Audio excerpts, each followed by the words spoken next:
Ujú. Hola chicos, buenas, buenas tardes, ¿cómo están? A ver, Hola, doctora. Buenas tardes. muy buenas tardes. A ver, dejen que los esconda para que podamos empezar. Entonces, bueno, ¿en qué nos quedamos la clase pasada? Pues ya vimos varias aplicaciones de la biotecnología en el ámbito clínico y en el ámbito biomédico. ¿Y ahora qué va a seguir? Bueno, que hablemos un poco de la investigación clínica, porque no es como tan sencillo que una aplicación biotecnológica ni que un medicamento nuevo se ponga a la venta o que ya sea pues sí, que ya se pueda aplicar en humanos. Entonces, tenemos que hablar de las reglas de investigación clínica que bueno, para lo que existen es para que justamente se preserve la salud de las personas y que todo procedimiento médico tenga un fundamento científico. Es decir, esta es la forma en la cual nos aseguramos que el medicamento, terapia o lo que sea, sí vaya a tener, digamos, un efecto benéfico a la persona, ¿no? Entonces, bueno. Primero tenemos que definir qué es un ensayo clínico. Los ensayos clínicos son estos estudios de investigación a donde lo que se determina es qué tanto funcionan los nuevos abordajes médicos en una persona. Es decir, es cuando ya trabajamos con humanos, chicos. Entonces, generalmente estos métodos es para la detección, la prevención, el diagnóstico o tratamiento de una enfermedad.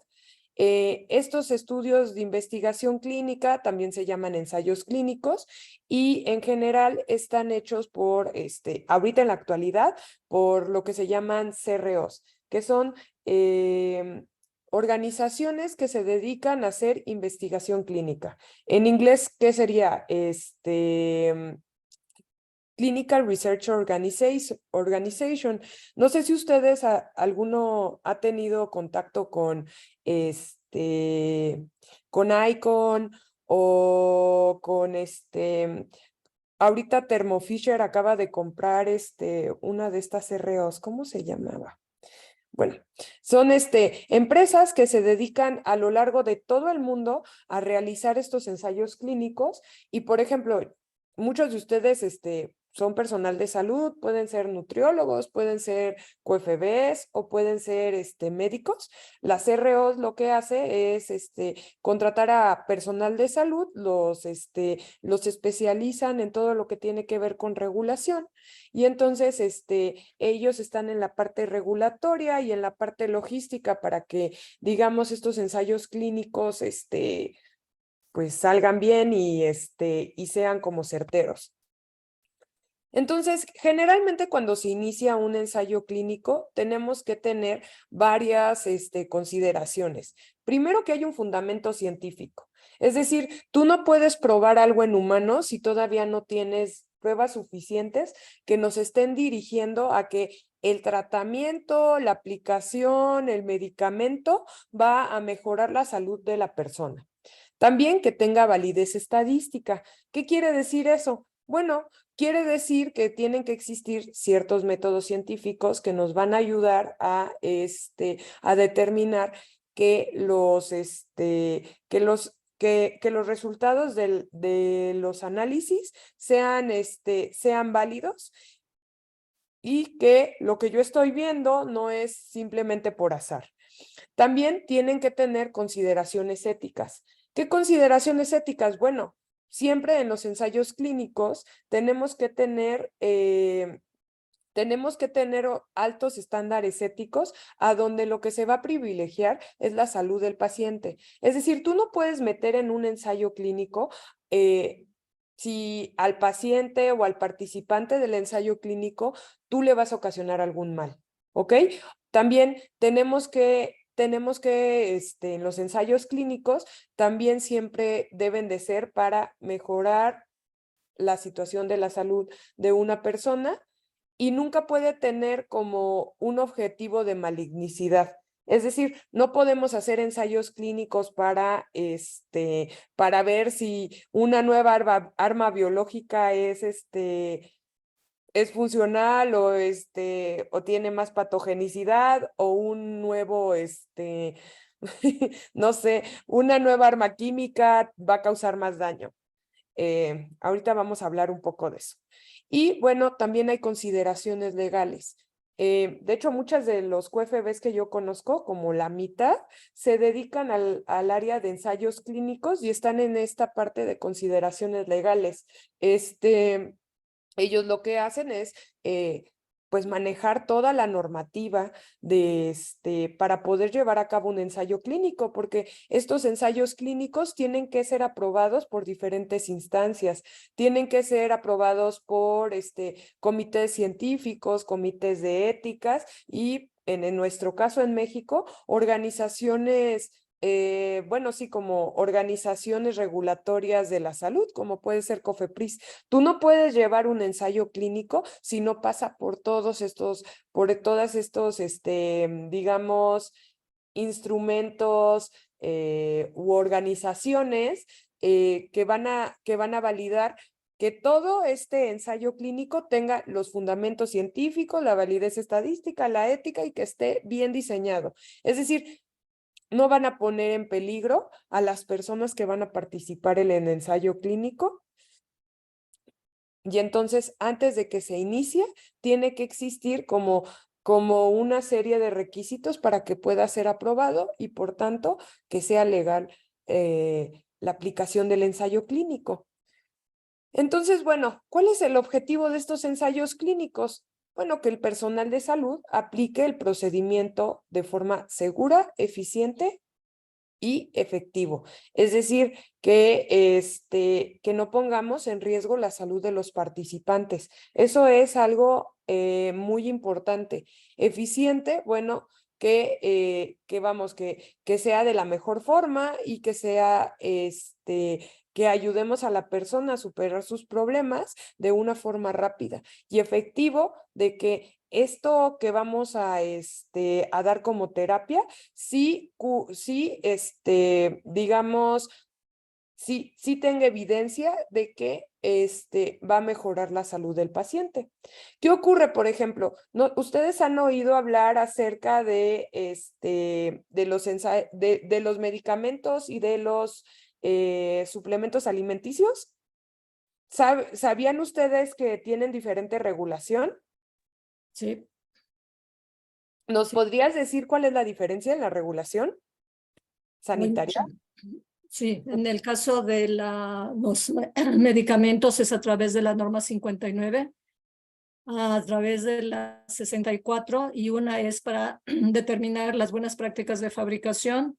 En medicamentos, la 160, no, 064 es para fármacos y además existen otra serie de normas, por ejemplo, para dispositivos médicos, que también aplica buenas prácticas de fabricación, todo ese tipo de normatividad, más la Ley General de Salud, más los reglamentos de insumos para la salud, más ahora sí que todo lo que aplica a través de COFEPRIS y además tiene que considerarse a Semarnat. Eso es para medicamentos. En el caso de alimentos, desafortunadamente está muy atrás. ¿Verdad En que sí? suplementos se aplica la 251, si no me equivoco, que no ha sido actualizada desde hace mucho tiempo, creo que es del 2010 o 2012, pero aplica el concepto de buenas prácticas de fabricación como si fuera un alimento. Entonces, Bien. no, no, no, no. Y también, por ejemplo, una de las cosas, o sea, ¿alguna vez alguno de ustedes ha utilizado un suplemento alimenticio? Todas las etiquetas de los suplementos alimenticios tienen que, por normativa, algo que dice, este suplemento alimenticio no es un medicamento. La responsabilidad es de quien lo consume, o sea, se están lavando las manos, y de quien lo recomienda. Entonces, ¿qué ocurre? Bueno, en el caso de los suplementos alimenticios, sí puede existir cierta regulación, como dice Silvia, se maneja más bien como con buenas prácticas, pero al final es como un alimento y no como un medicamento, porque en el caso de los medicamentos hay una regulación muchísimo más estricta. Y eso, por ejemplo, no solamente es aquí en México, chicos, eso mismo pasa en Estados Unidos. Los suplementos alimenticios no tienen gran normatividad y no es o sea, vamos a decirlo, Cofepris no le pide no le pide a los laboratorios que hacen suplementos alimenticios, no les pide que hagan las pruebas para ver la eficacia del medicamento, del suplemento alimenticio. Entonces, en realidad, muchas veces estos suplementos alimenticios no existe ninguna prueba, ¿no? Nosotros, por ejemplo, bueno, yo doy clases en la carrera de nutrición y a veces leemos diferentes cosas, ¿no? Entre ellas, pues leemos artículos acerca de ciertos suplementos alimenticios que pueden ser benéficos. Ya hace no mucho, leímos un artículo a donde la curcumina es bastante buena, ¿no? Entonces yo quise ir a comprarlo a la farmacia, pero obviamente para que sea biodisponible tiene que estar en conjunto con peperina. Entonces, ya fui a esta Supernatural y fui a buscar la curcumina y resulta que sí la venden. Pero ¿cuál es el problema? De que la que venden no tiene peperina. Y lo que te dice la literatura es que no es biodisponible la curcumina sin la peperina. Entonces, imagínense, ya está descrito en la literatura que tú te comas 1 kilo de cúrcuma, no va a tener efecto terapéutico porque no es biodisponible, al menos de que aumente su biodisponibilidad acomplejándola con otra molécula, como es la peperina. Entonces, todos esos, así yo de verdad que fui y lo busqué en Supernatural, dije, bueno, tal vez esta es la única marca y que no tiene peperina, voy a ver si hay otras marcas. Ninguna de las marcas que vendía curcumina ahí en Supernatural tenía la peperina. Y entonces imagínate, la gente tiene esta falsa creencia de que, o bueno, sí, tal vez sí tiene este conocimiento de que la curcumina pues es un buen antioxidante, se puede utilizar en depresión, se puede utilizar también en el tratamiento de ciertas enfermedades crónico-degenerativo y tiene miles de propiedades benéficas. Pero lo que las personas tal vez no saben es que de que también importa la biodisponibilidad y que para eso a veces necesitas, pues, acompañarla de otra molécula. Y por ejemplo, eso está de venta, no importa, o sea, te están vendiendo una curcumina que al final no va a tener ningún efecto benéfico. ¿Por qué? Porque es un suplemento alimenticio. ¿Por qué? Porque la normatividad no está diseñada para que sea eficiente y efectivo, ¿no? O sea, entonces, por eso siempre te ponen en la etiqueta de suplemento alimenticio, este es un suplemento alimenticio, no es un medicamento, la responsabilidad del consumo de este suplemento es de quien lo consume y quien lo recomienda. ¿Por qué? Porque no hay pruebas o no se le pide a los laboratorios que den prueba de su eficiencia y de su efectividad. Pero en el caso de los ensayos clínicos, sí se necesita. ¿Por qué? Porque generalmente está asociado pues a procedimientos médicos. Entonces, hay, digamos que ciertos fundamentos éticos en los ensayos clínicos, porque imagínense, en este punto el hacer un ensayo clínico es experimentar con humanos. Entonces, cuando ya experimentamos con humanos, la ética tiene que ser nuestra norma. ¿Por qué, chicos? Bueno, porque si no tenemos ética podemos caer en iatrogenia, podemos hacer cosas muy malas, poniendo en riesgo la salud de otras personas. Entonces, más o menos a mediados del siglo XX, después de la Segunda Guerra Mundial, se asentaron, digamos, los primeros preceptos de los fundamentos éticos en ensayos clínicos. Entonces, En 1949 se realizó el Código de Nuremberg. Esto fue porque los nazis y en la guerra siempre se ha llevado experimentación con humanos. Claro, la ciencia avanzó un montón, pero al final se hicieron cosas que no tenían ética, o sea, experimentos en gemelos, a donde a unos, por ejemplo, se les castraba, se les inyectaba sustancias tóxicas. Entonces ponían en riesgo a la salud de la persona e incluso tenían consecuencias muy graves, ¿no? Y en 1964 se promulgó la Declaración de Helsinki y esta se adoptó por la Asociación Mundial de Medicina. Es decir, esta declaración de Helsinki pone todo, digamos, los fundamentos éticos para hacer ensayos clínicos, es decir, experimentos en humano. ¿Cuál es el objetivo? Pues hacer investigación clínica sin violar el juramento hipocrático. ¿Qué dice el juramento hipocrático, chicos? El juramento hipocrático dice que hay que tener como objetivo mantener la salud del paciente y que el paciente, digamos, pues no sufra, ¿no? Y en cambio, pues antes de esto, pues se hacían ciertas experimentaciones sin ningún fundamento ético, a donde a las personas se les sometía a tortura. Antes de esto, por ejemplo, en Canadá hubo y de hecho lo hicieron, no lo hicieron con prisioneros de guerra, lo hicieron con el mismo, digamos, con mismos soldados canadienses. Entonces agarraban empezaron a hacer un reclutamiento de soldados, me parece que fue para no sé, como para la Segunda Guerra Mundial.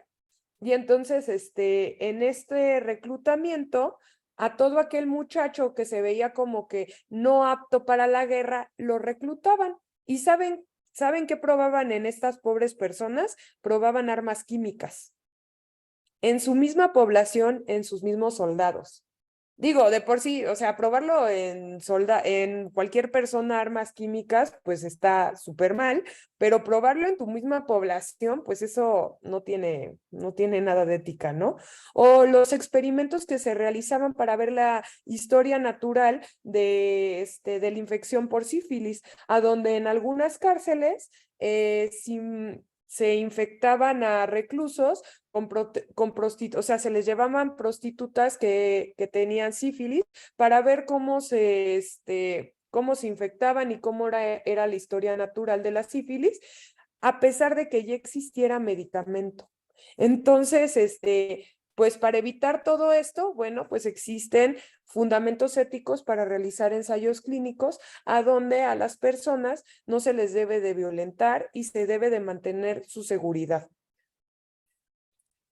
Entonces, en 1979, el gobierno de Estados Unidos planteó el informe Belmont. En este informe Belmont se comenzó a hablar de algo que se llama el consentimiento informado. ¿Y qué es el consentimiento informado? Bueno, cada participante que va a estar en un ensayo clínico, es decir, que va a ser sujeto de experimentación, tiene que saber toda la información necesaria para que tome la mejor decisión para él mismo. Y entonces, en este consentimiento informado, lo primero que se asienta son los riesgos, beneficios, es decir, se le da una perspectiva general al paciente a donde se le dice qué riesgos puede tener y qué beneficios puede tener. También en esta se le debe de aclarar si existen otras terapias alternativas, las cuales ya están aprobadas.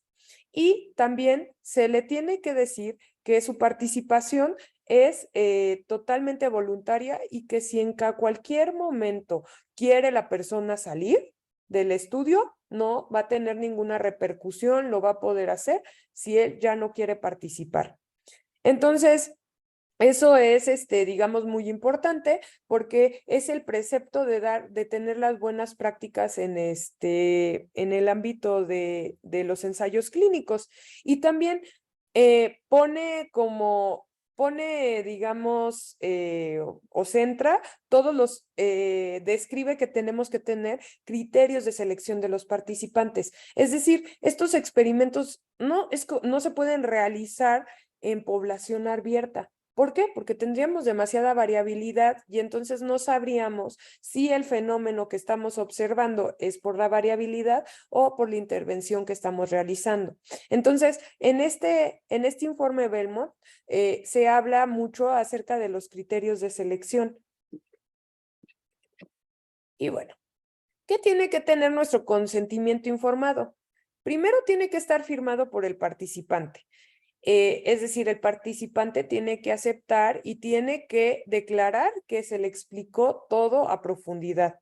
Entonces, tiene que incluir, explicar el objetivo, la duración, los riesgos, los beneficios y las diferentes alternativas. Es decir, tú no puedes agarrar a tus pacientes y decirles, ay, les voy a hacer un protocolo si no te firman antes el consentimiento informado. Y este consentimiento informado tiene que explicarles de una forma clara que cualquier persona de población abierta puede entender cuál es el objetivo, le tienes que explicar cuánto va a durar el ensayo clínico, cuáles son los riesgos que puede presentar estar en este protocolo, los beneficios que se esperan y en caso de que existan alternativas, todas las alternativas que existen para el tratamiento de la enfermedad que se va a tratar. También hay que aclarar al participante que esto es voluntario, es decir, no puede existir coerción. ¿Qué quiere decir? Nadie te puede obligar a participar en un ensayo clínico. También se va a mantener la confidencialidad. Todos los resultados que se obtengan de este ensayo clínico van a ser confidenciales y entonces nunca se va a vulnerar, digamos, la confidencialidad de la persona. Y también al paciente se le debe de dar un número de contacto en caso de duda o preocupaciones. Es decir, si el paciente en algún punto pasa algo que él le da como estrés, él tiene que tener un número al cual pueda hablar para que se le resuelvan todas sus dudas. ¿Ok? Entonces, dentro de los ensayos clínicos, si nosotros vemos, existen poblaciones, que son las poblaciones que generalmente se van a realizar estos estudios, que son personas que generalmente van de los 18 a los 60 años, pero existen algo que se llaman poblaciones especiales. Estas poblaciones especiales son poblaciones que van a tener, digamos, mayor riesgo al participar en esta clase de estudios o tienen un estado de vulnerabilidad. Por ejemplo, uno de ellos son los prisioneros, es decir, personas que están, pues, purgando una condena en la cárcel. Entonces, digamos que para que no existan abusos, existen normas especiales para realizar esta clase de los ensayos clínicos en poblaciones especiales. Luego son personas con discapacidad intelectual. En este caso, las personas con discapacidad intelectual, los niños, para que puedan participar, tienen que ellos firmar algo que se llama asentamiento informado. ¿Qué es un asentamiento informado? Un asentamiento informado es algo a donde estas personas con discapacidad o niños se les explica cómo se va a realizar el procedimiento de tal forma que a pesar de que, digamos, es una explicación mucho más sencilla que en la de consentimiento informado, ellos sepan que va a seguir y en cualquier momento ellos pueden también decir, ¿sabes qué? Ya no quiero participar. Entonces al niño o a la persona con discapacidad no se le puede obligar. En el caso de las personas con discapacidad intelectual, para que puedan participar, se tiene que hacer un juicio en el cual se llama juicio de interdicción. En el juicio de interdicción lo que se hace es que un juez dictamina con pruebas que la persona no es capaz de tomar, digamos, decisiones por sí sola. Entonces, se asigna a un tutor el cual va a tomar las decisiones por él. Entonces, cuando se realizan estos estudios con personas con discapacidad, siempre se va a tener el consentimiento informado por el tutor de la persona con discapacidad y también el asentamiento informado. Si la persona con discapacidad no quiere no quiere, digamos, participar en el estudio, no se le puede obligar. ¿Qué ocurre con los niños? En los niños sí existe un tutor. Generalmente los tutores pues son los padres. Entonces aquí no se lleva a cabo este juicio de interdicción, pero al igual que en las personas con discapacidad, si el niño ya no quiere participar, no se puede obligar. En el caso de los niños, digamos que hay ocasiones que hay ensayos clínicos que pueden salvar la vida de los menores. Entonces, muchas veces, aunque el papá no quiera, si el equipo médico presenta pruebas de que el ensayo clínico va a ayudar al niño a mejorar su salud, puede mostrar todas las pruebas para que al niño se le salve la vida y se lleve a cabo el ensayo clínico, a pesar de que los padres no quieran. Pero aquí estamos hablando de que hay una normatividad y que también se necesita presentar ante juzgados pues todas las pruebas, ¿no? Y generalmente en este caso es solamente para salvar la vida del niño. Es decir, no es para otra clase de tratamiento, simplemente para salvar la calidad de vida donde el niño va a tener una mejor calidad. En el caso de neonatos y fetos también hay regulación, pues obviamente para que no se abuse, ¿no? Entonces, los ensayos clínicos, chicos, no se van a realizar en población abierta. Van a existir algo que se llaman criterios de inclusión y de exclusión. ¿Y esto para qué, chicos? Para que no metamos más variables en el experimento y entonces esta variabilidad no genere confusión. Un ejemplo, por ejemplo, aquí yo les pongo criterios de inclusión, criterios de exclusión. Los de inclusión son aquellos criterios que van a hacer que puedan participar las personas, y los de exclusión son todos estos criterios que hacen que la persona no pueda participar. Por ejemplo, en un criterio de exclusión se va a poner un rango de edad. Se tiene que, o sea, por ejemplo, aquí en este caso, ¿no? Esta persona tiene que tener entre 18 y 65 años, tiene que hablar, tiene que leer, tiene que escribir en inglés. Tiene que tener una buena salud y tiene que estar inscrito en un programa de yoga, tiene que estar meditando, tiene que tener, digamos, alguna como medicina herbolaria. Tiene que tener, digamos, tratamiento, con profesional de la salud que trata la salud mental, al menos, digamos, 3 meses. Tiene que tener, por ejemplo, le van a hacer ciertas pruebas y tiene que tener un score de 21. Y tiene que tener, por ejemplo, en este caso, como era un ensayo para ver depresión y ansiedad, tiene que tener, digamos, al menos depresión moderada, leve, moderada o severa, ¿ok? ¿Cuáles son los criterios de exclusión? Bueno, que las personas tengan, digamos, problemas serios en los cuales, pues sí, serios de salud, que tengan algún problema psicológico muy grave.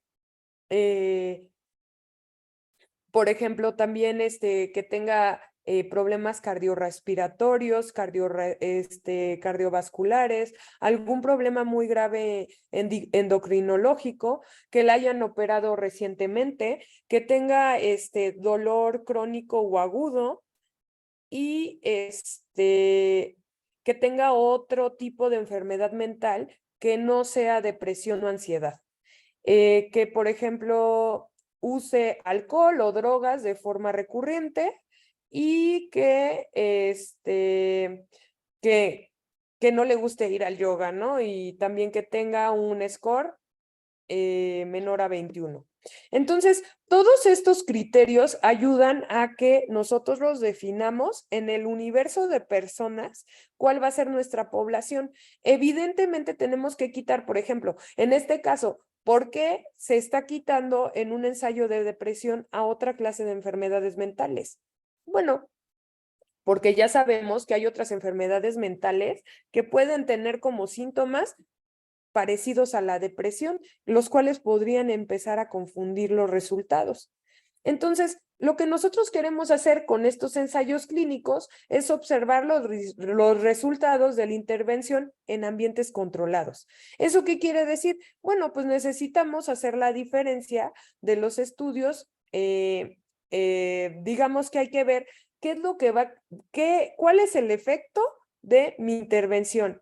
Y entonces, para que sea muchísimo más fácil de realizar, ¿qué tenemos que tener? Una población súper bien definida que no tenga, digamos, elementos confusores.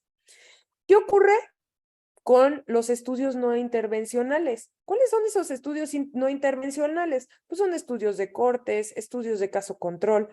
Entonces, en este caso de estudios no intervencionales, lo que va a pasar es que no va a haber alguien que dé una intervención. Únicamente lo que se va a hacer es observar. Y en este caso no se van a controlar los parámetros, lo cual puede producir un sesgo o llegar a conclusiones erróneas. Entonces, los ensayos clínicos generalmente todo está controlado, todos los parámetros están controlados. En el caso de los estudios no intervencionales, en los casos de control, de cortes, estudios de casos de control, pues puede haber muchos diferentes confusores que puede tener la población. Entonces, vean, aquí yo les muestro la diferencia entre estudios aleatorizados contra los estudios no intervencionistas o de no intervención. Entonces, bueno, en un estudio aleatorizado, lo que se va a hacer es de forma aleatoria, como su nombre lo dice, asignar dos grupos. Y entonces a un grupo le voy a dar el tratamiento A y a un grupo le voy a dar el tratamiento B. Es decir, voy a agarrar mi población y la voy a dividir de forma aleatoria en dos grupos y entonces voy a ver después de un tiempo cómo se comporta y si hay un efecto que se pueda ver de forma estadística. En el caso de los estudios no intervencionistas o de observación, lo único que se hace es seguir, por ejemplo, vamos a ver, tenemos los estudios de corte, tenemos a dos poblaciones que van a estar expuestas y no expuestas a una intervención. En este caso, la población va a ser mucho más grande. ¿Y qué se va a hacer? A lo largo de un tiempo bastante grande, se va a comparar la incidencia de ciertos factores o de ciertas enfermedades o pues sí, de ciertas características en las dos poblaciones. Pero en este caso, fíjense bien, no hicimos nada, no le dimos a los pacientes indicaciones, solamente lo seguimos por el tiempo y vemos qué pasa. También, por ejemplo, existe algo que se llaman estudios de caso control. En este caso, por ejemplo, podemos tener personas enfermas y personas que no están enfermas. Y entonces lo que nosotros vamos a ver es si estas personas, nos vamos a ir atrás y vamos a investigar si tuvieron, digamos, algo en común para que pudieran estar enfermas o hay algo en común para que no estén enfermas. Entonces, en esta clase de casos control, en realidad tú vas de la enfermedad o no la enfermedad y ves si hay ciertos factores protectores o ciertos factores de riesgo, ¿no? Por ejemplo, lo podemos ver ahora con la viruela del mono, hicieron muchos casos de estudio control. Si ustedes recuerdan, al principio de la aparición de la viruela del mono, bueno, no, la propagación de la viruela del mono, dijeron, bueno, es una enfermedad que es endémica de ciertas regiones de África. No es de transmisión sexual, pero luego empezaron a hacer estudios caso control y entonces lo que encontraron es que más o menos el 90% de las personas que se infectaban digamos, con la viruela del mono, tenían ciertas, digamos, conductas de riesgo con respecto a sus conductas sexuales. De hecho, en un estudio que yo leí hace no tanto, En el caso de la viruela del mono, así como el 70% de las personas o algo así, estaban contagiadas con VIH, o sea, no contagiadas, presentaban infección por VIH.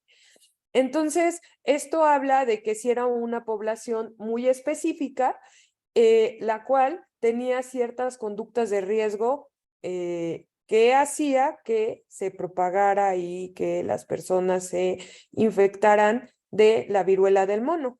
¿Ok? Entonces, en este punto se agarran los dos grupos, se comparan y se ve cuáles son los factores que van a predominar en cada una de las poblaciones.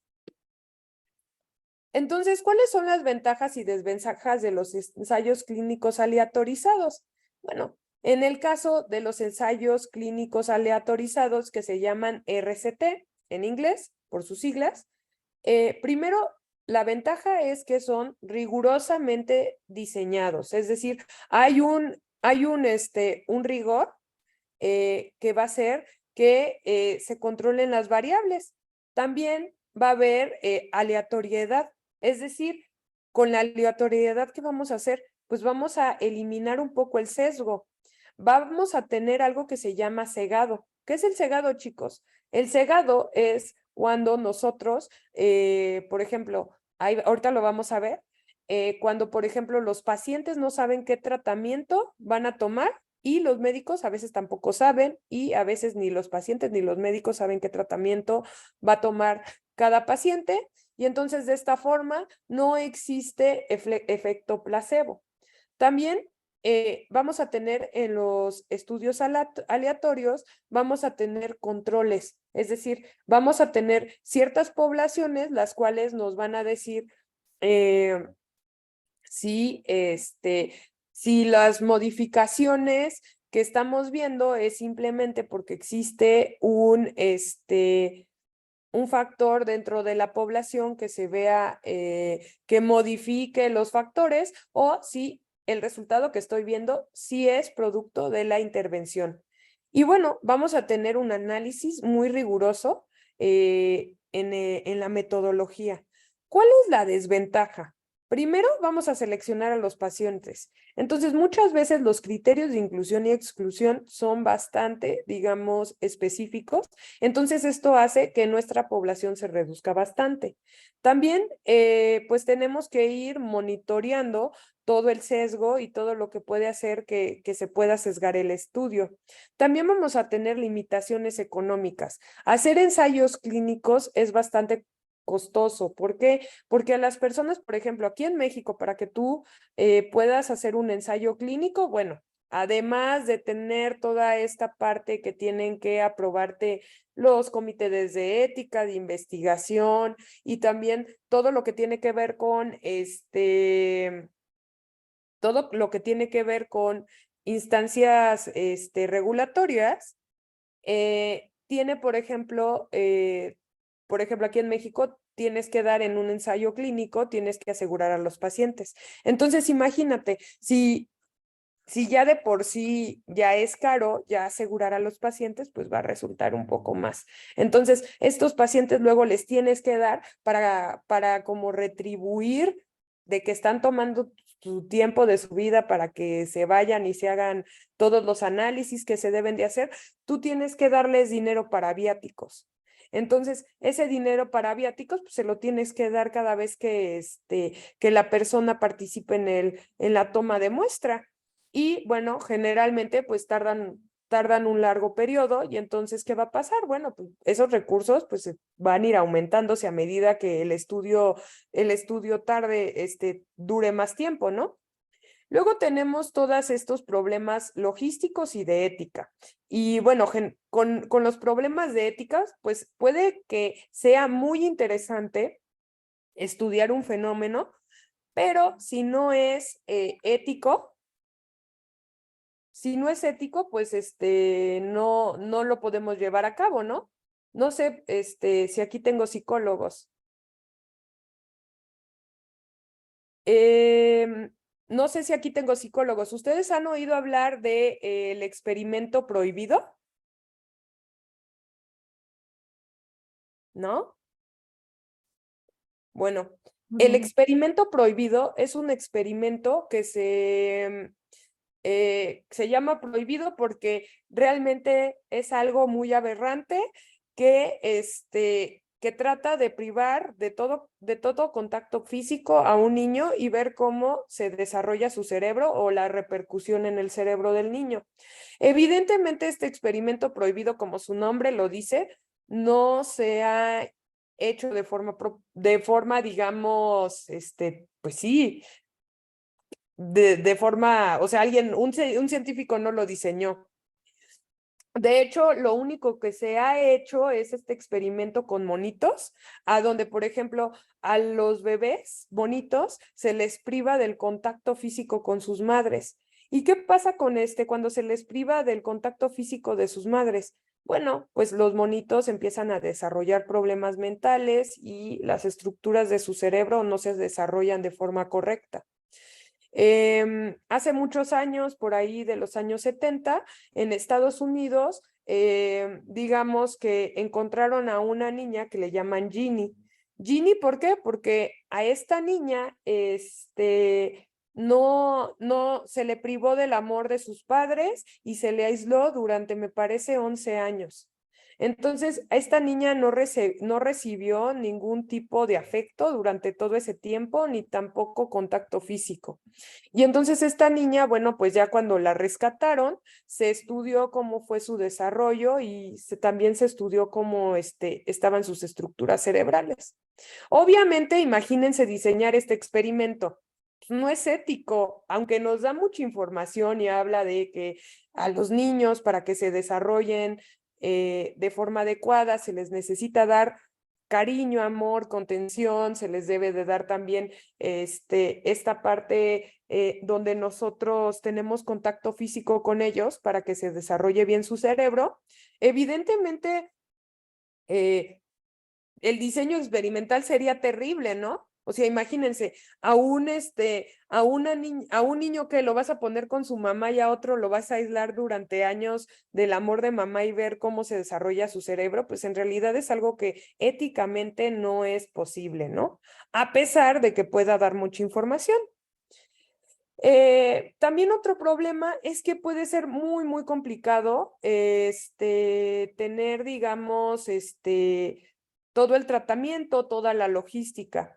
Y bueno, muchas veces podemos tener problemas con los efectos secundarios y también otro problema es que muchas veces la duración es muy corta y entonces no podemos tener resultados concluyentes. ¿Cuáles serían las desventajas y desventajas de estudios que se hacen en estudios observacionales o no intervencionistas o de no intervención? Bueno, primero, no tienes que seleccionar a la población. Es toda población abierta. Realmente vas a tener en cuenta todo esto que tiene que ver con la adherencia realista de la terapia. Es decir, aquí no va a ser como, no va a ser como en los ensayos clínicos que se controla bastante bien la adherencia. En este caso, pues vamos a ver el reflejo de lo que va a ocurrir en población abierta y en condiciones sin que alguien esté monitoreando al paciente. También es muchísimo más fácil todo lo que tiene que ver con logística y ética. Es, digamos, muchísimo más fácil evaluar las terapias. También generalmente es muy útil para la detección de efectos secundarios que son raros o que se presentan mucho tiempo después. Y bueno, esto se puede hacer de forma rutinaria. Tienen, por ejemplo, las desventajas, pues es que tienen mucha duración. No hay selección de pacientes, lo cual aumenta la complejidad de los estudios porque va a haber muchos, digamos, pues sí, muchos distractores que nos pueden confundir. También no va a haber cegamiento, entonces si no hay cegamiento, ¿cuántos de nosotros no conocemos a aquella persona que se toma algo que realmente tú y yo sabemos que no va a tener ningún efecto terapéutico, pero pues como esa persona ya se sugestionó, él ya se siente mejor por el efecto placebo. También va a ser, digamos, vamos a tener mucho problema con el sesgo, porque muchas veces estas poblaciones son poblaciones específicas que tienen ciertas características y entonces tal vez lo que tú estás observando es un efecto de la población en sí. Y como no tienes controles, entonces pues es muchísimo más, más difícil. También, bueno, aquí la limitación pues también va a ser económica porque se debe de llevar por mucho, mucho tiempo. Y también vas a tener problemas porque muchos de tus pacientes se pueden ir muriendo, ¿no? Como son estudios tan largos, entonces vas a tener un sesgo que va a estar dado por la mortalidad. Y entonces, ¿qué vamos a hacer? En los ensayos clínicos aleatorizados, obviamente que experimentalmente son, digamos, estudios que dan o van a reflejar mejor o sin tanta confusión los resultados de dar una intervención. ¿Por qué? Porque lo que vas a hacer es eliminar todos estos elementos confusores. ¿Cómo? Pues seleccionando bien a tu población. Entonces, de esta forma, tú vas a eliminar mucho el sesgo. Aquí, por ejemplo, vean, aquí yo les pongo uno de los elementos confusores. Pensémoslo así. Si han estudiado personas que toman en la mañana jugo de zanahoria. Y entonces eso está relacionado con que tienen mejor salud cardiovascular. Eso podría sonar muy bien, pero ¿qué creen, chicos? Cuando se hace un análisis muchísimo más exhaustivo, lo que se dan cuenta es que en realidad no es el jugo de zanahoria, sino que más bien las personas que tienden a tomar jugo de zanahorias tienden a tener, digamos, un estilo de vida mucho más saludable que aquellos que, por ejemplo, en la mañana se desayunan su chocomilk. Y entonces, en realidad, estamos teniendo que el jugo de naranja es un confusor que nos puede ayudar a que nosotros demos una conclusión falsa. ¿Qué es lo que causa que el paciente tenga una mejor salud cardiovascular? La mejor salud cardiovascular viene más bien al estilo de vida que tiene esta persona que toma jugo de naranja. ¿Por qué? Porque si hacemos, por ejemplo, un estudio ya controlado, aleatorizado, a donde tenemos población que tiene horrible estilo de vida, es decir, no hacen actividad física, y le damos jugo de zanahoria, ahí nos daríamos cuenta que el jugo de zanahoria no es lo que va a mejorar la salud cardiovascular, sino que existen otros factores asociados a esa población. ¿Aquí tienen duda, chicos? Entonces, bueno, ¿qué vamos a hacer? En los ensayos clínicos, generalmente se tienen que diseñar súper bien para eliminar estos elementos confusores. Por ejemplo, en el ensayo anterior, a donde les mostré los criterios de inclusión y exclusión. Ese estudio iba a ser para hacer un ensayo clínico en personas con depresión. Entonces, ¿cuál fue uno de los criterios de exclusión más importantes? Uno de los más importantes era que las personas no tuvieran otras enfermedades mentales. ¿Por qué? Porque eso puede dar otras sintomatologías que nos pueden estar confundiendo, ¿ok? Por ejemplo, si nosotros incluimos a alguien que tiene desorden maníaco-depresivo, ¿qué va a pasar? Posiblemente, pues puede parecer que tiene depresión y de un momento se vuelve maníaco y entonces tú crees, ay, no, pues anda bien prendido, anda bien positivo. Y en realidad lo que estás observando no es el efecto de la yoga, ¿no? Lo que tú estás observando es el efecto de que la persona este trastorno y pues entró a la otra fase de la enfermedad a donde va a tener un brote maníaco, ¿ok? Entonces pues ya va a cambiar su estado de ánimo y todo y entonces por eso tienes que tener bien claro todos tus, tienes que tener todo bien claro de cuáles van a ser tus criterios de inclusión y exclusión para que los criterios de exclusión quiten todos estos elementos confusores y los criterios de inclusión hagan que la población sea muchísimo más homogénea. Entonces, bueno, vamos a hablar de los criterios de selección. Estos criterios de selección son aquellas características que tiene que tener el voluntario que va a participar en el estudio. Y entonces, el objetivo, como se los dije, es tener una población que sea altamente homogénea para que reduzcamos la variabilidad de las respuestas. Es decir, generalmente se tiene que quitar, o sea, se tiene que tener una población que se parezca. Eso lo vemos, por ejemplo, en los estudios cuando los hacemos con animalitos. O sea, cuando se hace estudios a nivel modelo animal, no es que agarramos ratas silvestres, ¿verdad? Agarramos cepas de ratas que tienen, digamos, un background genético bien definido, chicos. O sea, ese background bien definido lo tienen, ¿por qué? Para que no exista tanta variabilidad en la respuesta.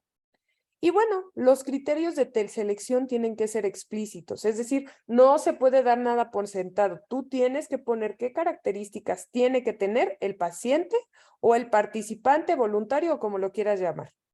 Y entonces, generalmente vamos a tomar en cuenta la edad, las características sociales y demográficas, es decir, qué rango de edad tiene que tener. Tiene que pertenecer a algún estrato social, tiene que pertenecer a cierto grupo social, el sexo, las características fisiológicas, el estado de salud. En caso de tratar una enfermedad, ¿qué síntomas van a tener? Es decir, si es una enfermedad que tiene, digamos, diferentes estadios, tienes tú que reducir los estadios para que no sea una confusión, porque posiblemente el tratamiento no va a actuar de la misma forma si estás en la fase 1 que si estás en la fase 2 o estás en la fase 3. Y finalmente considerar ciertas comorbilidades. Como les decía, posiblemente tú tienes otras comorbilidades que pueden ser detonantes de confusión. Entonces, ¿qué es lo que tenemos que hacer? Bueno, pues eliminar a todos ellos, o sea, poner bien descrito si dentro de nuestros criterios de selección las personas pueden tener ciertas comorbilidades, ¿no? Entonces, ¿qué tenemos que considerar en estos criterios de selección? Primero, que el grupo sea homogéneo, es decir, tiene que ser lo más parecido posible. Tener representación del grupo afectado por la enfermedad. Es decir, un ejemplo muy tonto. Vamos a hacer un estudio de Alzheimer, ¿ok? Entonces, este estudio de Alzheimer, generalmente, ¿a qué grupo poblacional afecta, chicos? ¿En qué rango de edad estarán las personas que tienen Alzheimer? Adultos mayores. Pues adultos mayores. Entonces, imagínense, si yo hago el estudio, pues, en jóvenes adultos.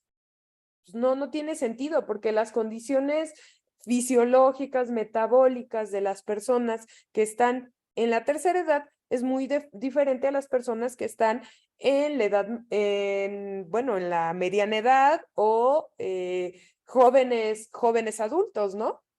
Entonces, siempre tenemos que tener representantes del grupo afectado por la enfermedad. También tenemos que hacer un reclutamiento realista. ¿Esto qué quiere decir? Bueno, muchas veces cuando se hacen estos ensayos clínicos, ponemos tantos parámetros que luego es imposible reunir a la población. Yo bueno, no hace tanto, yo tengo varios amigos que se dedican a esto de ensayos clínicos y entonces una de mis amigas tenía unos criterios de inclusión que dices, no manches, o sea, va a haber 3 individuos. O sea, tu población es sumamente pequeña.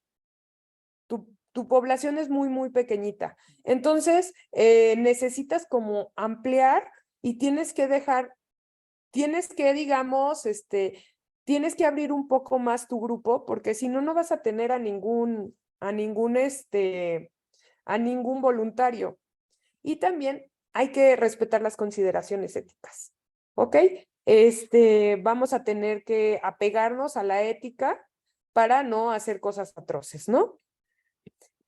¿Cuáles van a ser los criterios de exclusión? Bueno, se tiene que excluir a los participantes que peligre su integridad para participar en el estudio. Es decir, si nosotros sabemos que, por ejemplo, vamos a tener personas que tienen una enfermedad y esa enfermedad se puede complicar al estar participando en el estudio, pues los tenemos que excluir inmediatamente. Cuando las personas tienen múltiples comorbilidades, ¿por qué, chicos? Bueno, porque estas múltiples comorbilidades ya no vas a saber si lo que estás observando es el efecto a la enfermedad que tú estás estudiando o ese efecto de las otras enfermedades que tiene el paciente. Entonces, generalmente, pues se tienen que quitar esas comorbilidades, ¿ok? O sea, no, si la persona tiene varias enfermedades, no lo metes en el estudio porque si no vas a meter elementos confusores. Entonces, también hay que poner en el criterio de exclusión esas comorbilidades las cuales confunden con las enfermedades a estudiar. Por ejemplo, en un ensayo, repito, de Alzheimer que se quiera realizar, pues obviamente se tiene que, por ejemplo, para realizar todos estos ensayos, pues se tienen que eliminar ciertos pacientes. Por ejemplo, un paciente que tenga, no sé, que haya tenido, por ejemplo, eventos cerebrovasculares o pacientes que tengan tumores cerebrales o pacientes que además del Alzheimer tengan una enfermedad mental grave, todo aquello que esté o que tenga, por ejemplo, neoplasias, ¿no? Neoplasias en el cerebro, cosas por el estilo. ¿Por qué? Porque eso puede confundir los resultados. Entonces, hay que quitar todas estas enfermedades con las cuales se puede, digamos, que confundir nuestra enfermedad. En ese caso, ¿qué tenemos que hacer? Bueno, lo primero que se hace es pues poner los criterios de selección y de exclusión. Muchas veces los pacientes nos van a decir, no, yo no tengo esa enfermedad. ¿Pero qué se hace en los ensayos clínicos? Bueno, pues tenemos que asegurarnos que esas comorbilidades no existan. Entonces, generalmente cuando se hacen estos ensayos clínicos, ¿qué se hace? Pues a las personas, bueno, primero se les llegan a hacer cuestionarios a donde ellos los responden, se analizan esos resultados y tú de ahí tú ya seleccionas quién sí puede ser candidato. Lo citas, luego ya le haces una entrevista persona a persona y luego ya le haces ciertos exámenes para eliminar en caso de que tenga algunos de los criterios de exclusión. Pero siempre, siempre, siempre, en un buen ensayo clínico bien diseñado, se tiene que, pues sí, se tiene que verificar que las personas que participen no tengan estos elementos confusores. Entonces, bueno, ¿qué se va a evaluar? Bueno, pues se va a evaluar el efecto de la intervención. Entonces, vamos a elegir los criterios de valoración. Y en este caso es muy importante saber qué variable vamos a medir. Y esta variable tiene que estar relacionada con el efecto fisiológico deseado. Y en dado caso de que sea muy difícil obtener esta variable directa, podemos evaluar una variable indirecta. Pero en este caso tenemos que evaluar y tenemos que estandarizar esta valoración indirecta para que tenga validez y de que nosotros demostremos que sí va a haber una relación. Aquí dependerá totalmente de cómo esté organizada la empresa. A lo mejor no es directamente el área de recursos humanos o capital humano. Si existe un área de higiene y seguridad industrial, es la que debe de encargarse principalmente de controlar todo esto, si no, pues el área que está encargada en la empresa, pero de acuerdo, o sea, tiene que asegurarse de si los niveles son altos o si Tienen hay abierto su bastante ruido, de micrófono. cumplir con esta norma.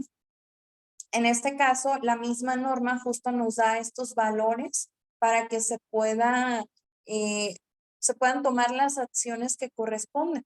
Y también por eso nos dice aquí que también por parte del trabajador tiene que hacer el reconocimiento de si hay ruido excesivo, en qué áreas, evaluación, en este caso la medición de esos niveles de decibeles de ruido y el Hola, Berta. control. No se puede controlar porque obviamente una máquina hace ese ruido y tú no lo puedes cambiar, Ay, entonces tiene que ver las hola. implicaciones y cómo evitarlo. Como menciona usted, ok, todos los trabajadores traen, por ejemplo, sus tapones, ¿no? Ok, pero si el nivel de ruido es mayor a los 90 decibeles, tal como nos marca la norma, nos dice que no se debe permitir la exposición de esos trabajadores las 8 horas.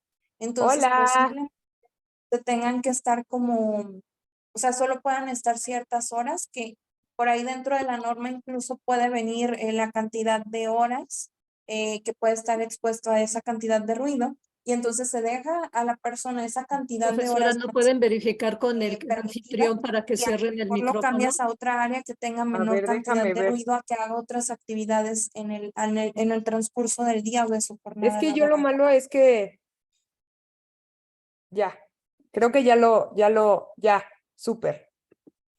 Entonces, a ver, perdone, ¿ya me escuchan? ¿Me escuchan? Sí, sí, ya está claro. Muy Sí, bien, ya está.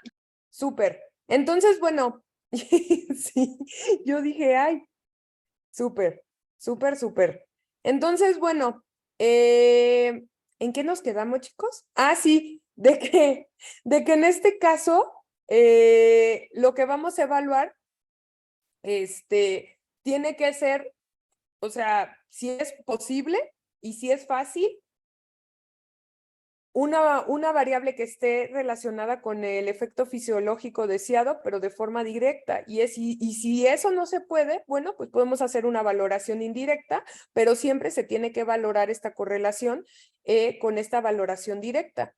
Entonces, los criterios de evaluación pueden ser objetivos, por ejemplo, muerte, o subjetivos, por ejemplo, la calidad de vida, ¿no? de un paciente.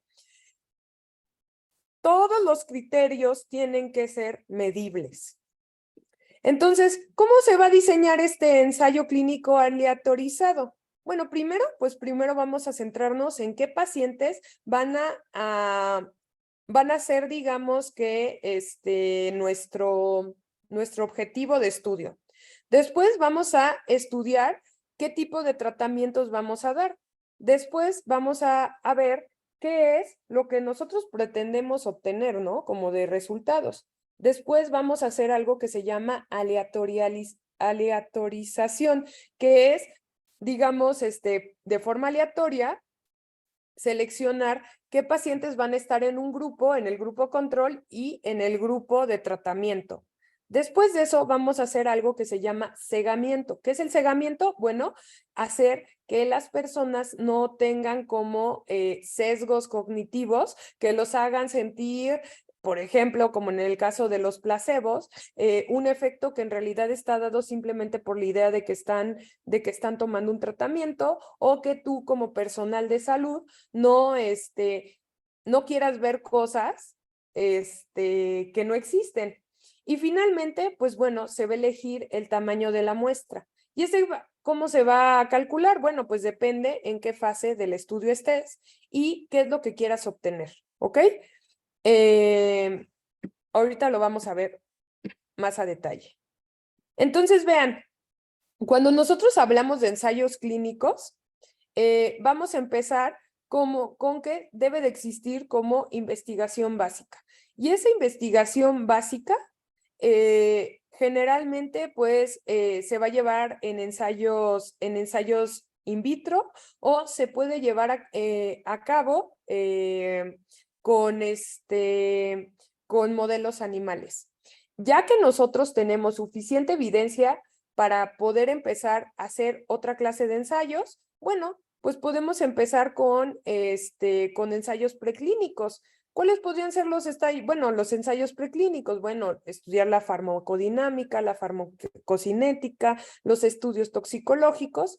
Y ya cuando tenemos esa evidencia, ya podemos pasar a los estudios clínicos. Y dentro de los estudios clínicos existen 3 fases y una cuarta fase que ya es después de la aprobación por las organizaciones de regulación. Entonces, para que se apruebe un ensayo clínico, se requiere que exista una fase preclínica. Entonces, en la fase preclínica, ¿qué vamos a tener? Vamos a tener, por ejemplo, si va a ser un medicamento, bueno, pues el descubrimiento del medicamento, ya lo vimos en la clase, cómo se puede hacer. Generalmente se hace ya por medio de diseño de fármacos con todo lo que tiene que ver con ensayos in sílico. Se tiene que realizar la formulación, se tiene que hacer todos estos ensayos de farmacología, de toxicología, y ya que pasan todos esos ensayos de farmacología y toxicología, que en general son en animales, o sea, en modelo animal, ya podemos empezar con la fase clínica. Y esta fase clínica, como les dije, hay una fase clínica antes de la aprobación del medicamento, que son 3 fases, a donde lo que se va a ver es la seguridad, la eficiencia del fármaco. Entonces, todo esto para que después se someta a organismos regulatorios y se entreguen las evidencias de que el medicamento es o la terapia es segura. Entonces, vean, aquí ahorita vamos a hablar de cuánto tiempo nos vamos a tardar en hacer todo esto. En el caso del descubrimiento de la droga, más o menos va a llevar de 3 a 5 años. Es todo esta investigación que se hace en el laboratorio. Y en la fase preclínica va a llevar de 1 a 2 años. Entonces, vean, son más o menos por ahí de 4 a 7 años para que nosotros podamos empezar a hacer ensayos clínicos en humanos. Ahí. Entonces, vamos a empezar a ver cuál es el objetivo de cada una de las fases. En la fase 1, por ejemplo, lo que nosotros vamos a evaluar es la seguridad. Ese es el objetivo. Nosotros lo que tenemos que hacer es ver que la nueva terapéutica sea segura y que no produzca daños. Entonces, aquí lo que vamos a obtener es cómo el fármaco, cómo la intervención va a interaccionar con el cuerpo. En este caso, esta fase va a durar más o menos unos 2 años. Y generalmente se tiene un número, digamos, un número limitado de participantes. ¿Cuántos participantes, chicos? Pues en general se tienen de 1 a 10 participantes y se evalúa la seguridad. Luego tenemos la fase 2. La fase 2 es una fase de seguridad y dosificación. Es decir, en este punto ya nosotros pues ya tenemos como en la fase 1 pues ya vimos que pues no va a producir al parecer problemas de seguridad, pero todavía no estamos tan seguros, entonces lo que se hace es aumentar la población de estudio. En este caso van a ser de 20 a 50 participantes y lo que vamos a hacer es también ver la dosis que va a tener un efecto terapéutico. En el caso de los estudios de fase 1, en realidad las personas que van a participar no van a obtener ningún beneficio. ¿Por qué? Porque no se está viendo dosificación. Entonces, en esta fase del estudio, se va a evaluar la seguridad, se va a monitorear los efectos secundarios y lo más importante, se va a checar cuál es la mejor dosis de trabajo y también se va a checar la efectividad del tratamiento. Si ya nosotros pasamos por la fase 2, ya podemos pasar a la fase 3. Y en esta fase 3, chicos, lo que vamos a ver es la seguridad y la eficiencia. Entonces, aquí, ¿qué vamos a hacer? Bueno, pues vamos a tener de 100 a 200 participantes y es para confirmar la efectividad y monitorear la seguridad de esta nueva terapia. En este caso, si ya pasaron todas las pruebas, la fase 1, la fase 2, la fase 3, lo que se hace es ir con el organismo regulatorio, que puede ser FDA, COFEPRIS, EMA, y entonces pedir que ya se autorice. Después de que se autorice esta nueva terapia, ya tenemos algo que se llama la fase 4. Y esta fase 4 es la fase, yo creo, que más importante. ¿Por qué? Porque en el caso de la fase 1 a 3, son grupos súper bien definidos, a donde existe un gran control y entonces el medicamento se está aplicando de cierta forma ideal. Entonces, ya en la fase 4, lo que vamos a ver es cómo funciona en condiciones realistas, en condiciones a donde tú no estás checando al paciente, a donde en condiciones a donde el paciente posiblemente no tome todas las medidas adecuadas.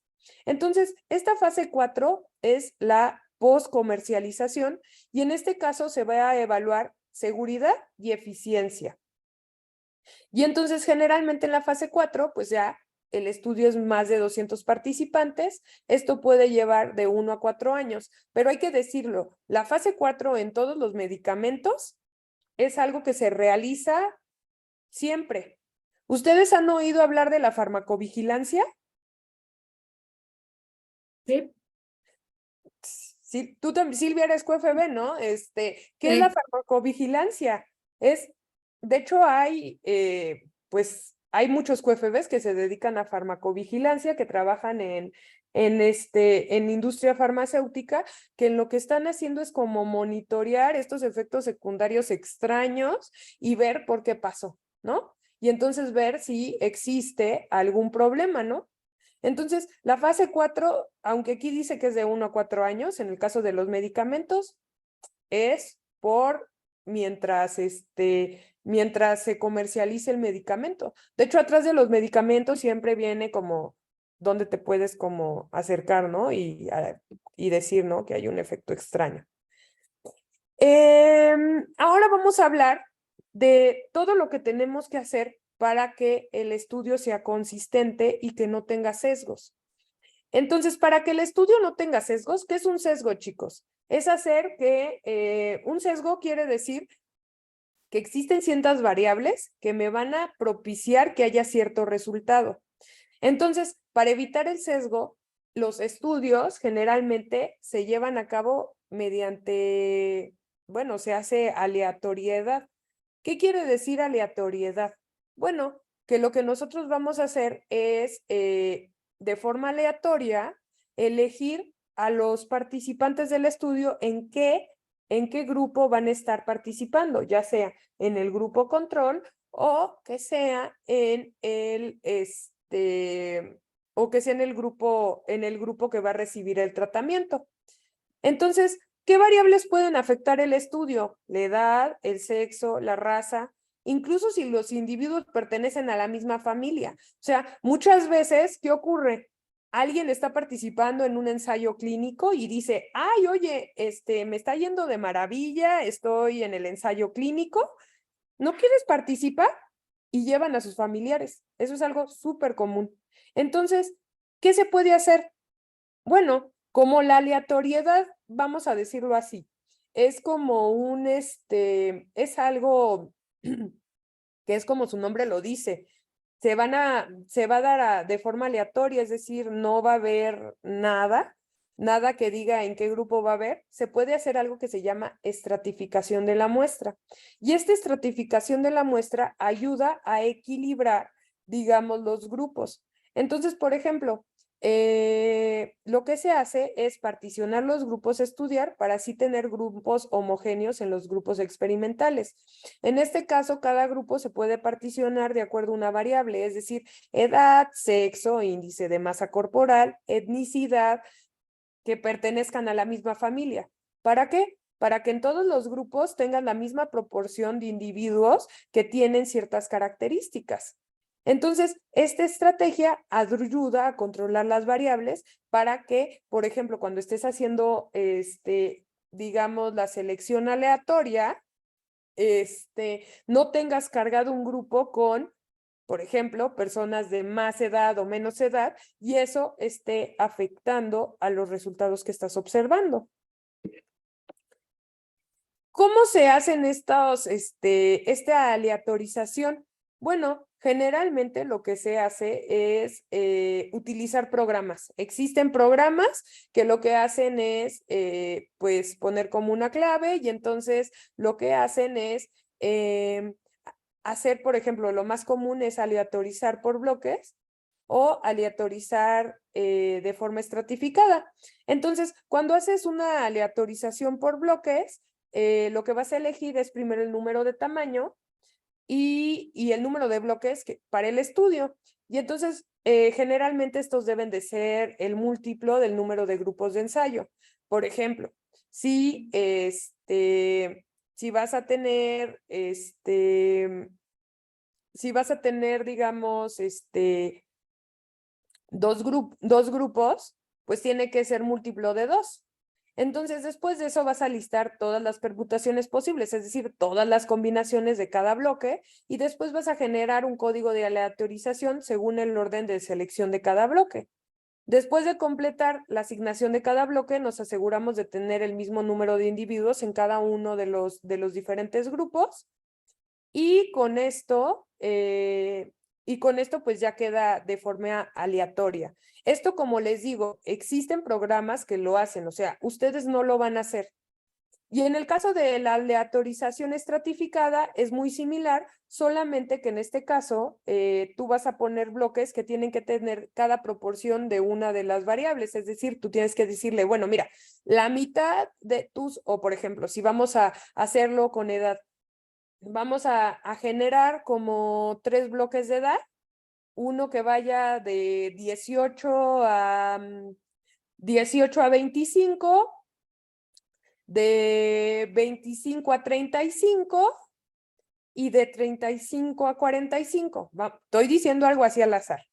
Entonces, tu estudio va a ser con población de 18 a 45 años. Entonces, ¿qué tienes que hacer? Que cada uno de estos grupos de edad tiene que estar bien representado en los dos grupos. Entonces, en el caso de los programas, tú le dices, bueno, necesito que tomes en cuenta la edad para que en ambos grupos tenga la misma proporción de edad, ¿ok?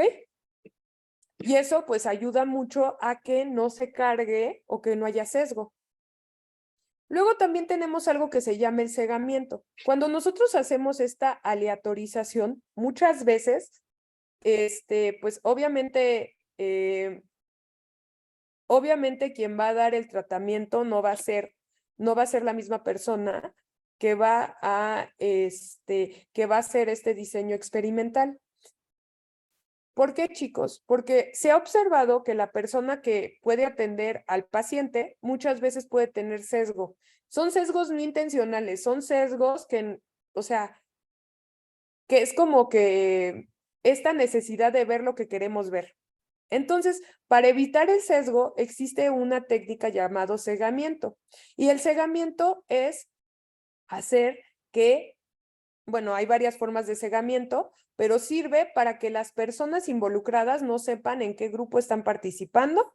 Y incluso existe un tipo de segamiento a donde ni siquiera el profesional de salud que está atendiendo a la persona sabe qué tratamiento o intervención va a poner. Entonces, en las técnicas de segamiento, lo que se va a hacer es un enmascaramiento y generalmente vamos a tener el ciego simple o el simple ciego, a donde el paciente, pero no el investigador, va a desconocer el grupo al que ha sido asignado. Es decir, este paciente o este voluntario no va a saber qué tratamiento está tomando. ¿Por qué? Porque así vamos a evitar que el paciente tenga efecto placebo. Luego tenemos el doble ciego, donde ni el paciente, ni el investigador o médico, personal de salud que va a atender a la persona, van a saber qué tratamiento está recibiendo cada uno de ellos. ¿Ok? Entonces, ¿Esto por qué se hace? Porque así como el médico, así como el paciente puede ver cosas que no existen y que solamente son efecto placebo, los investigadores o el personal de salud que esté atendiendo a estas personas, pues con estas ganas de tener resultados positivos, tal vez se puede imaginar cosas. Entonces, para evitar ese sesgo cognitivo, lo que hacemos es que nadie sepa quién es quién y entonces de esta forma no puede tener como un prejuicio. Aquí también el paciente no va a saber a qué grupo se le asignó. Luego tenemos el triple ciego. En este caso, el triple ciego quiere decir que, bueno, vamos a tener tres partes. Vamos a tener la persona que va a tener contacto con el voluntario o paciente, ese no lo va a saber. Una persona, el paciente o voluntario que tampoco lo va a saber, y la persona que va a analizar los resultados, ese tampoco va a saber qué tipo de tratamiento recibió la persona que está analizando.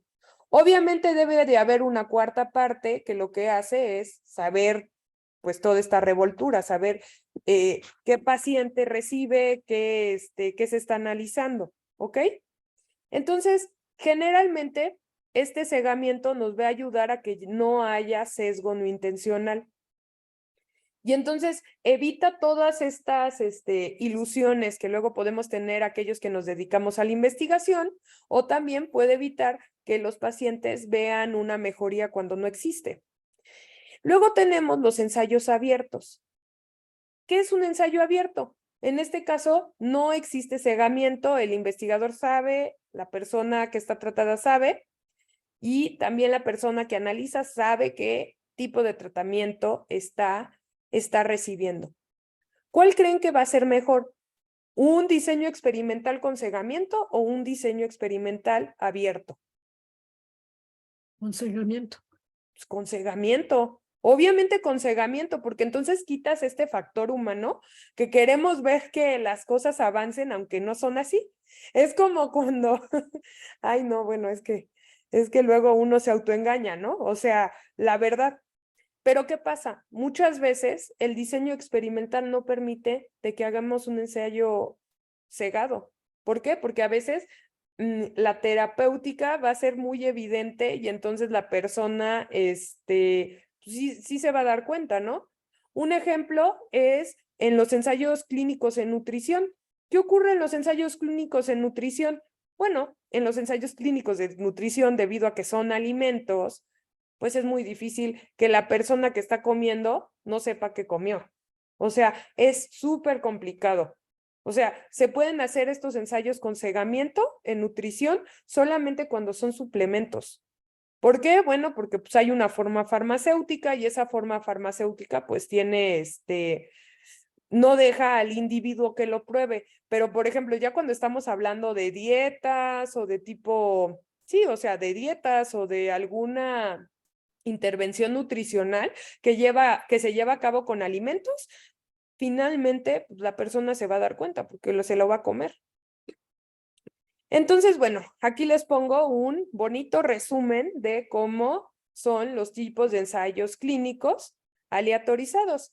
Abierto, a donde no hay cegamiento, todas las partes saben qué es lo que está pasando. Cegamiento simple, a donde los pacientes no saben a qué terapia se están enfrentando, pero sí sabe el personal que los está atendiendo y sí sabe la persona que va a analizar. Cegamiento doble, a donde no sabe ni el médico tratante ni los pacientes. Y el cegamiento triple, no sabe los pacientes, no sabe el que va a analizar los datos. ¿Ok? Entonces, todo esto ayuda a que no tengamos sesgo y entonces podamos ver el efecto real, evitando placebos y sugestiones. Entonces, bueno, muy bien, ya vimos cómo se pueden diseñar estos ensayos clínicos, aleatorizándolos, y también lo que podemos hacer también cuando, cegándolos, ¿no? También tenemos ahora algo muy importante, el tamaño de la muestra. Entonces, el tamaño de la muestra es fundamental, chicos. Para que nosotros podamos ver un efecto, o sea, un efecto real, tenemos que tener un tamaño de muestra adecuado. Entonces, ¿de qué va a depender nuestro tamaño de muestra? Primero, de a qué fase clínica estamos, en qué etapa clínica estamos. Y también de qué va a depender. Bueno, pues va a depender de los resultados anteriores. Entonces, existen programas los cuales te calculan el tamaño de muestra.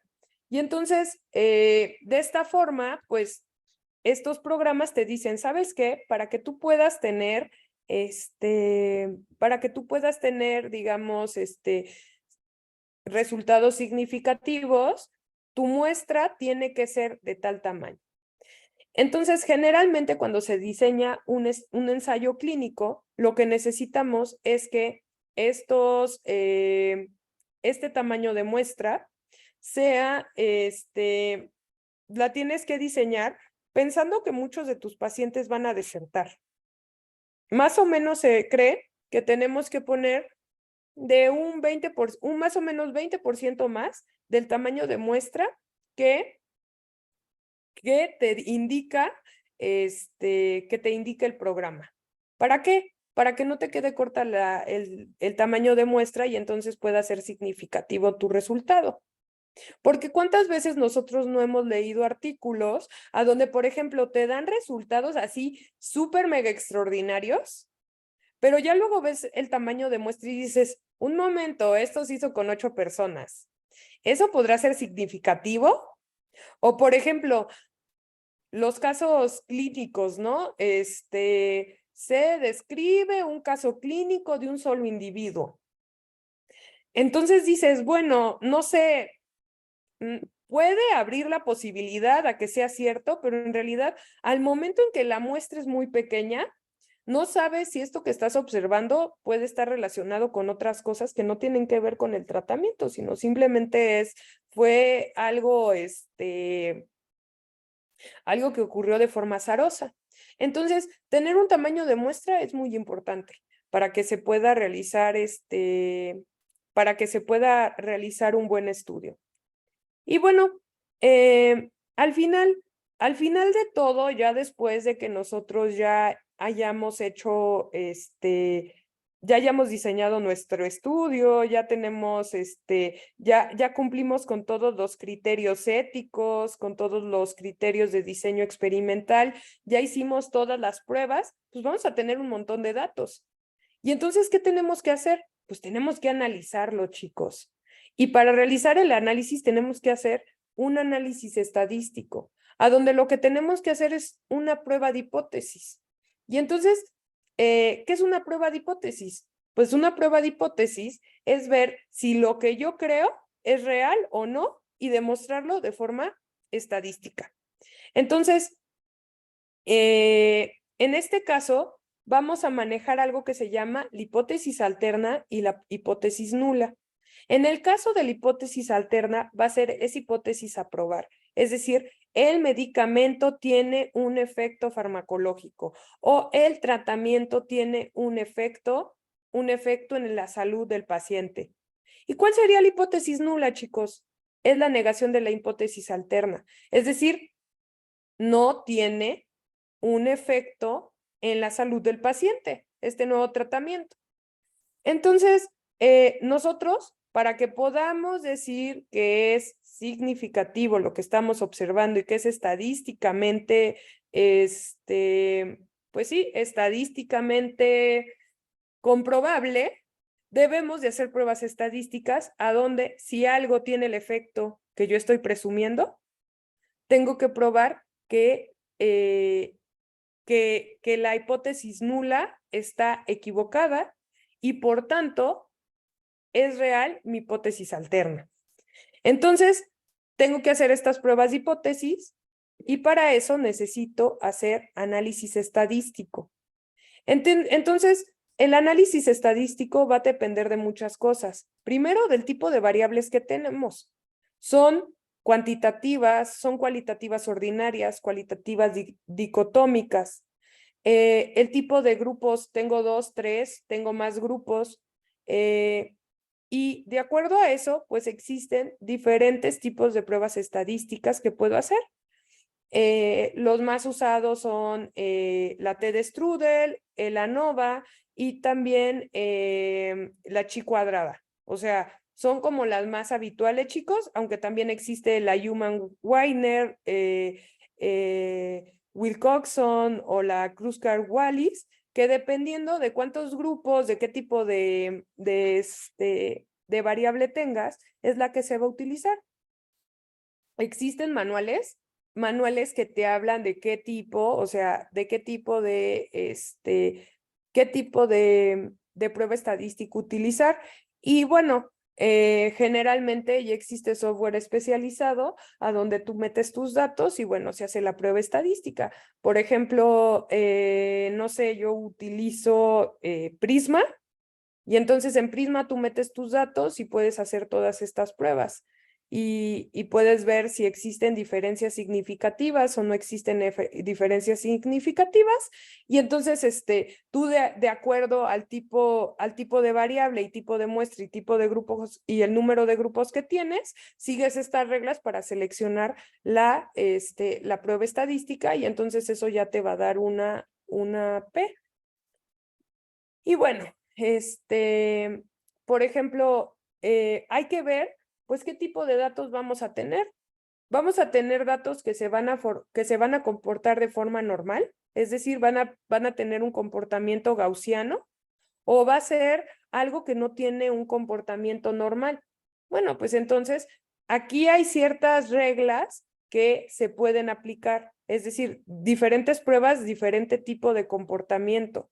Entonces, tú, por ejemplo, antes de intentar hacer cualquier prueba, tienes que ver si tus datos tienen una distribución normal o no tienen una distribución normal. ¿Por qué? Porque dependiendo de su distribución va a ser la prueba que vas a utilizar. Por ejemplo, si tú vas a comparar dos grupos independientes y se comporta de forma normal, pues la prueba que tienes que hacer es una prueba de T.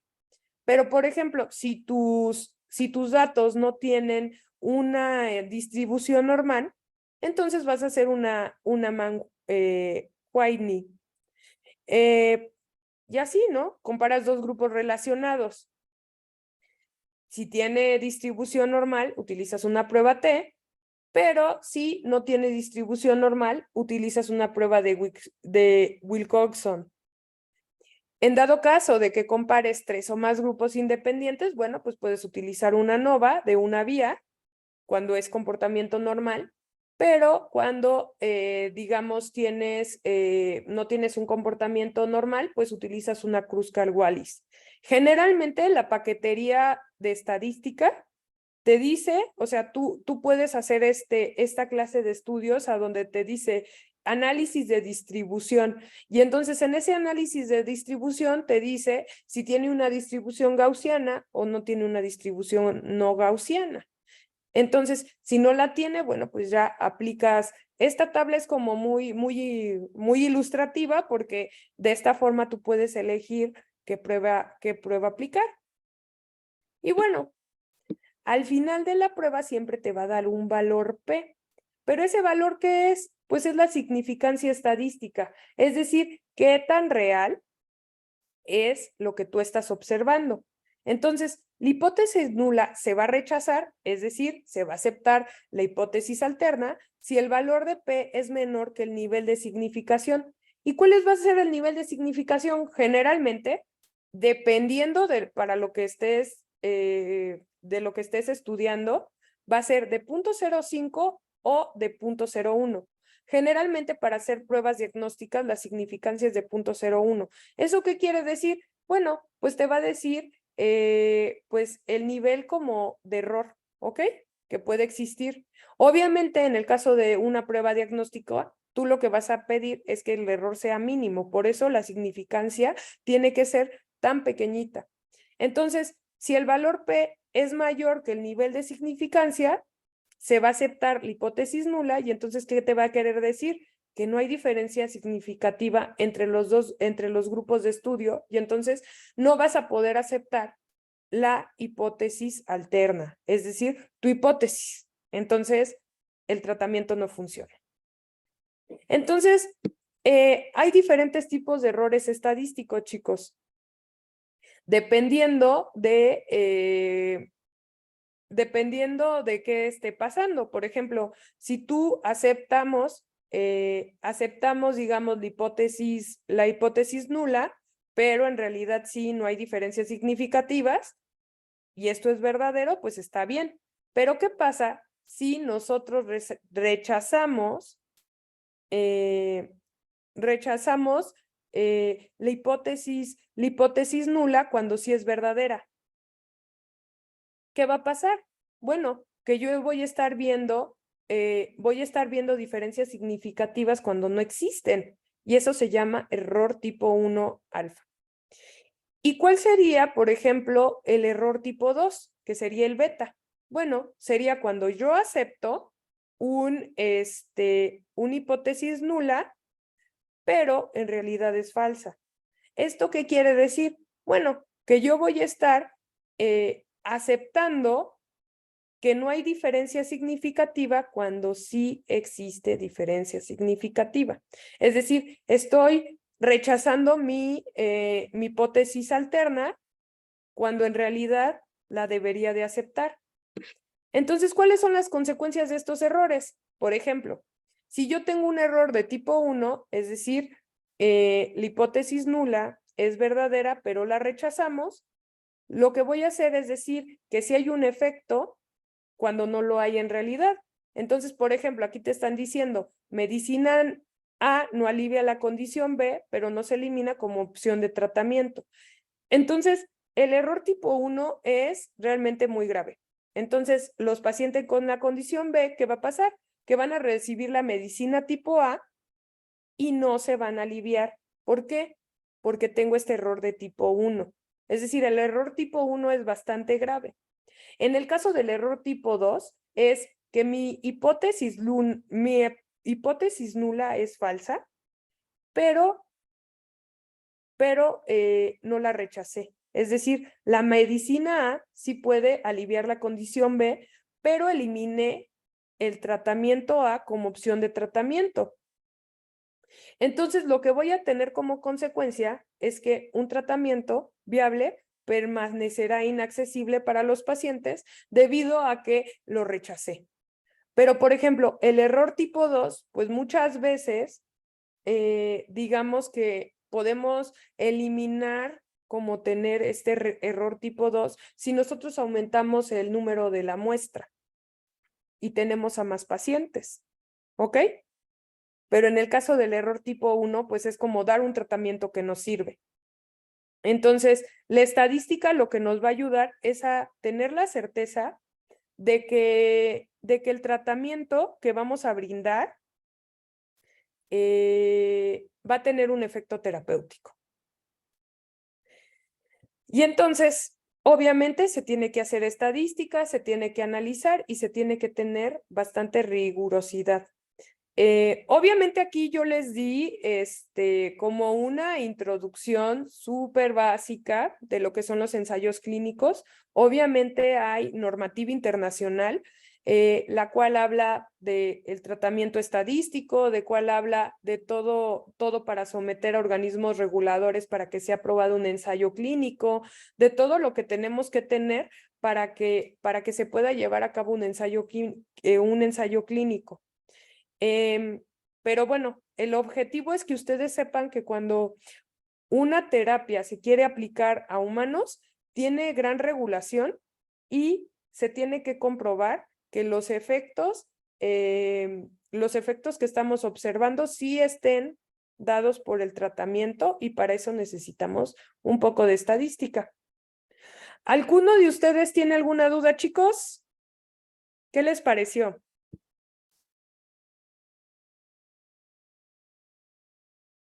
Muy interesante.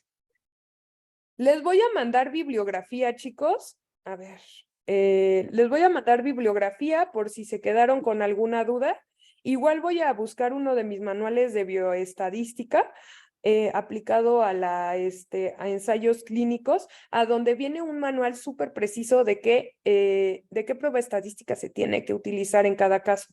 Pero simplemente esto es para que se den cuenta de que cuando algo se aprueba, cuando algo COFEPRIS lo aprueba, cuando algo la FDA lo aprueba, es que ha pasado muchas pruebas. O sea, no se va a aprobar algo si no pasa pruebas. Por ejemplo, ahí en la clase, en mi clase de hoy, uno de los chicos me estaba comentando que no se había vacunado, que porque le daba mucho miedo. Y entonces yo le dije, no, pero ¿por qué no te vacunaste del COVID si te deberías de vacunar? O sea, ha pasado por muchas pruebas. O sea, imagínate en cuántas personas se han probado las vacunas. Casi toda la población mundial. Entonces, bueno, vamos a decirlo, es algo como muy como importante, nosotros que nos dedicamos al área clínica o que estamos relacionados con el área de la salud, saber que todo lo que tiene que ver con medicamentos aprobados o con tratamientos aprobados, tiene una sólida base científica a donde se ha demostrado que es efectivo. Entonces, bueno, por mí sería todo. Mándenme su tarea y yo ahorita les voy a mandar toda la bibliografía, ¿ok? En lo que me basé en la clase. Espero que hayan disfrutado el curso y bueno, les deseo mucha suerte. Entonces, nos vemos pronto y que les vaya muy bien. A ver, Marlene, ¿quieres hablar? Muchas gracias, profesora. Hasta luego. Hasta Antes luego, de que se chicos, que les vayan, vaya muy bien, antes gusto de en que se vayan. conocerlos. Antes de que termine, no se podían de haber desconectado, es que queríamos ver si podíamos tomar una foto generacional, pero A ver. No, pues estamos todos conectados, según yo. sí, todavía están todos, ¿verdad? Es que queríamos, como ya terminó el curso, queríamos preguntarles si se podía tomar la foto generacional. Sí, claro que sí. O bueno, pues quien guste prender sus cámaras, por favor, creo que nada más va a ser una simple foto, por favor.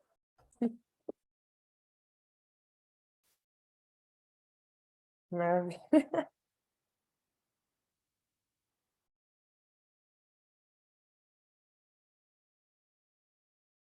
Vale, entonces deje tomo la foto ya. Ya están todos, ¿verdad? Sí. Va.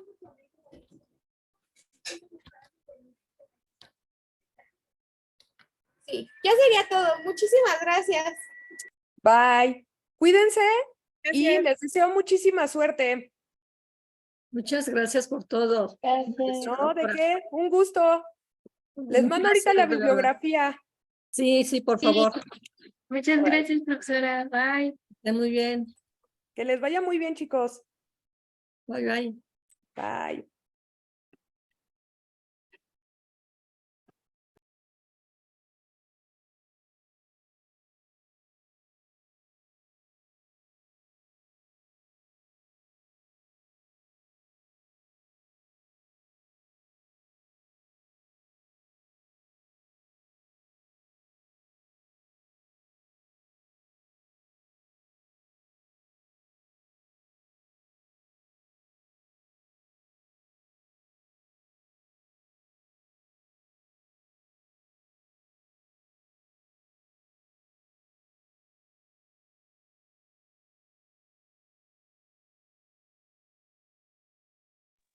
Yo creo que los demás ya son fantasmitas.